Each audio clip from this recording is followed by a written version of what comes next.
In his goodbye after driving NATO for a decade, Jens Stoltenberg cautioned against isolationism among individuals of the military collusion, saying its 32 individuals must be willing to pay the cost for peace within the confront of an encouraged Russia. Talking from NATO Central Station in Brussels on September 19th, Stoltenberg highlighted the accomplishments since he accepted office in 2014, as well as progressing challenges at a time when its pertinence is more critical than ever.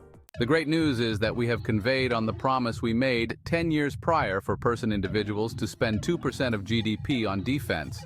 But the bad news is that usually not sufficient to keep us safe, Stoltenberg said, recommending that the investing target will not be sufficient to protect the collusion within the confront of an progressively emphatic Russia. We have to be willing to pay the cost for peace. The more cash, the more grounded our resistance is, the more successful our discouragement, the more noteworthy our security, he said. The 65-year-old Norwegian cautioned union individuals not to trade short-term financial interface for long-term security needs, saying that protectionism against partners does not ensure our security. Turning to Russia's war against Ukraine, which has gotten to be a petulant issue among a few individuals who have addressed NATO's solid bolster for Kyiv, Stoltenberg said that Ukraine has got to lock in with Russia from a position of strength. Any future peace bargain between Ukraine and Russia, he said, must be supported by solid and supported military bolster, not just pieces of paper. He moreover cautioned that military control has its limits, saying that the reason of any future military operation exterior NATO domain must be clearly defined.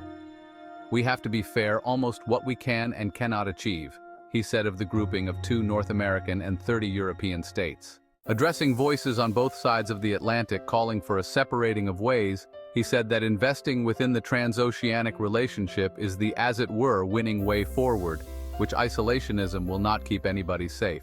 Stoltenberg, a previous Prime Minister of Norway who will return to his country to become central bank chief, will hand the reins over to former Dutch Prime Minister Mark Rutte on October 1st. In his final months in office, Stoltenberg has attempted to unify NATO members, with member Hungary presenting obstacles to the alliance's support for Ukraine and Prime Minister Viktor Orban, saying it would not provide funds or military equipment to help Kiev. Stoltenberg has also tried to calm nerves over suggestions that former U.S. President Donald Trump would attempt, if re-elected in November, to withdraw Washington from NATO. At the NATO summit in Washington in July, he emphasized that it was in the interest of all members to remain united and downplayed Trump's desire to leave, saying that his primary concern during his first term was to get members to reach their defense spending targets. Stoltenberg has also said that NATO could have done more to prevent the war in Ukraine had its members provided military equipment to Kyiv before Russia's all-out attack in February 2022. He regretted that NATO had not given the weaponry that Kyiv requested because of fears that doing so would escalate tensions with Moscow. During the July summit, he strongly supported Ukraine's irreversible path to NATO membership, saying that its future is in NATO, with Ukraine strongly urging its partners to allow its military to use provided weapons to strike deeper into Russia.